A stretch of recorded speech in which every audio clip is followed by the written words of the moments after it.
again, I'm going to start out, like I said before, so we're going to go straight into influences in undergraduate. Starting out, I was looking at Lady Gaga. I was looking at the Evil Queens and the Disney movies. I also was looking to costume designer Eiko Ishioka, who also did The Cell along with The Fall, Bram Stoker's Dracula, and she also did, for her last featured film, was Mirror Mirror. Before she passed away in 2012. I started looking at ruffs. On the left you see a more contemporary version of an Elizabethan ruff, whereas on the right you see a ruff, Victorian ruff from the 1920s. I was also looking at more runway fashion and more extreme versions of it. I looked to Anika Smulevitz, her white button-down Oxford series. She had a lot of ruffs collars that I really liked, and Susie Ganch and Jessie Mays. So my undergraduate work, I used a lot of spikes and really focused on restriction of posture and movement. Within that, I wanted the wearer to only be able to have a limited mobility, so she could only move her head so far. That way she could remain confident, so that way she had to keep her head up, while it also not only allowed people in, but it also kept people out. I was manipulating metal to look more like fabric, and I continued that on into my graduate degree, or into my graduate studies.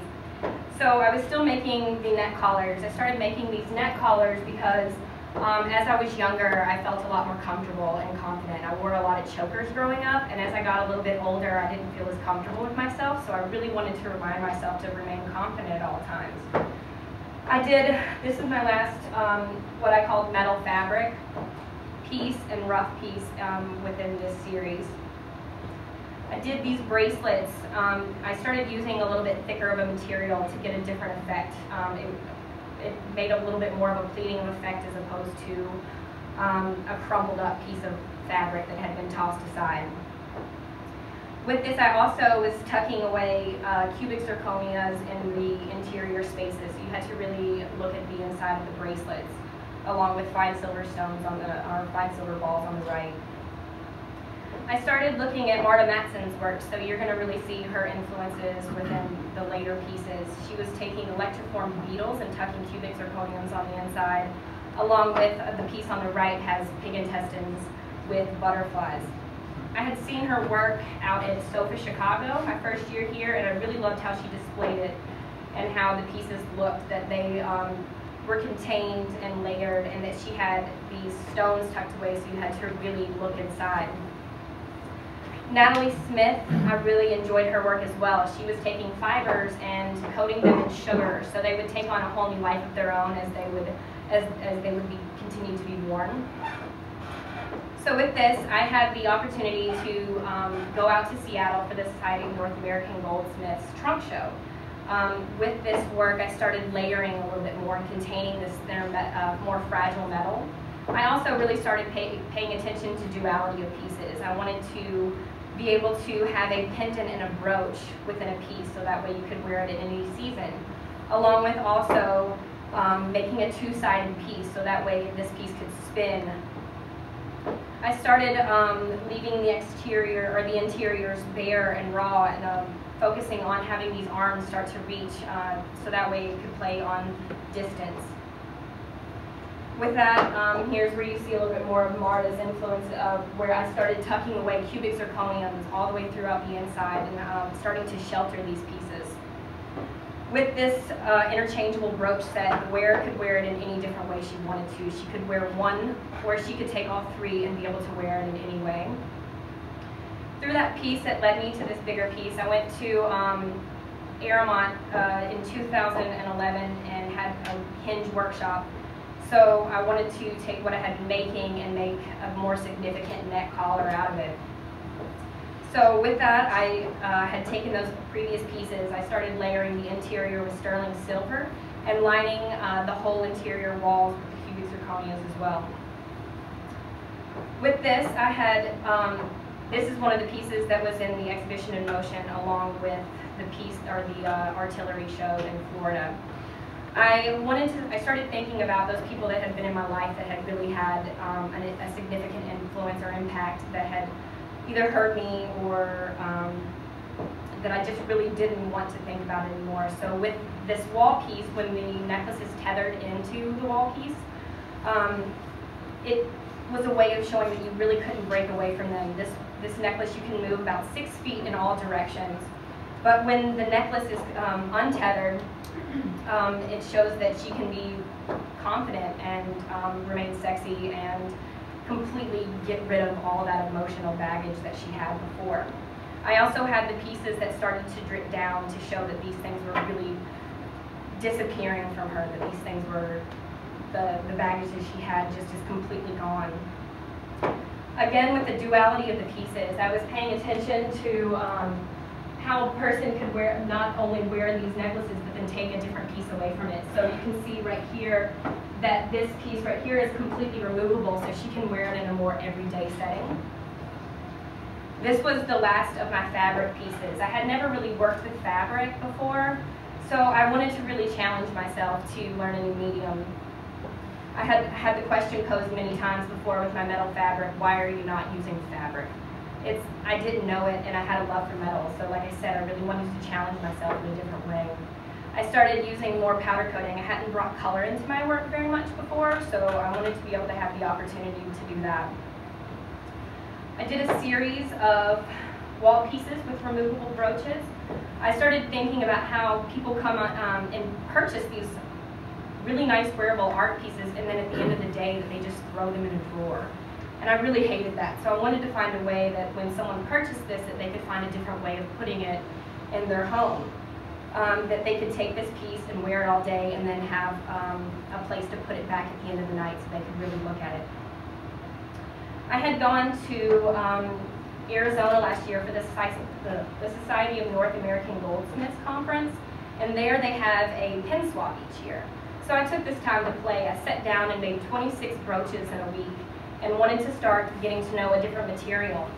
So I took powder coating on brass and then layered the inside with resin and microbeads and glitter. From that, I really started looking to different places. I started looking at lichen and moss, and I was looking at rust and paint peeling patterns.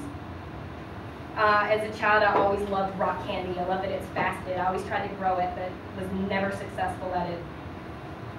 I started looking at caves and how caves start to grow over the years, and the stalactites and the stalagmites, and how when the water starts to drip off of it into some of these broken pieces, that it has these faceted stones within it. Being here in Edinboro, as you guys know, it's pretty cold. So my first year when I came in, I really wanted to figure out a way of bringing ice and snow into my pieces. After seeing this for a good 2 years, you get kind of used to this climate.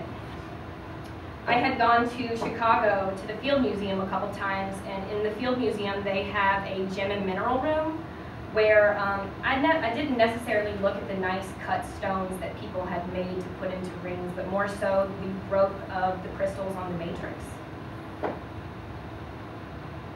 So with that, I started making these, this set of brooches.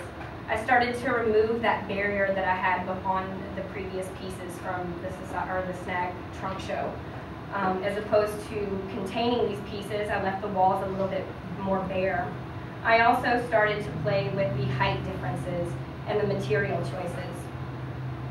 I started using chain because I started thinking of distance a little bit more, and how people are coming in and out of your life, and that you're still connected to them. So this way that these pieces can only be so far away from each other. Again, with the duality of pieces, I wanted to make multiple functions for a piece. So this one is actually a brooch and a pendant that then can have an additional detachable brooch that you can wear separately. I was paying attention to textures, and from what I had seen before, I started layering these pieces, and I put on the bottom is a powder-coated copper piece with then a sugar-coated enamel piece with these growths coming out of it.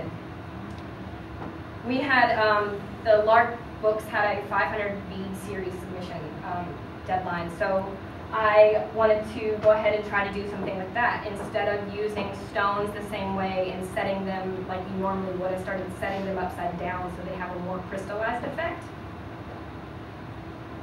So from that, I made this bigger necklace. I started to really sculpt the resin as I went. So I would form these and sit in front of it for a few hours and play with it a little bit, and then bring the chain back into it so all these pieces are still linked back together. From there, I started again after spring break. I really started looking, because if any of you guys were here working like I was, this is what you saw most of the time on the right. You'd see the slush from the snow that was there, and then this is my neighbor's car, and how on a nice windy snowy day that you start to get like a ripple effect and the way that the snow would actually kind of grow.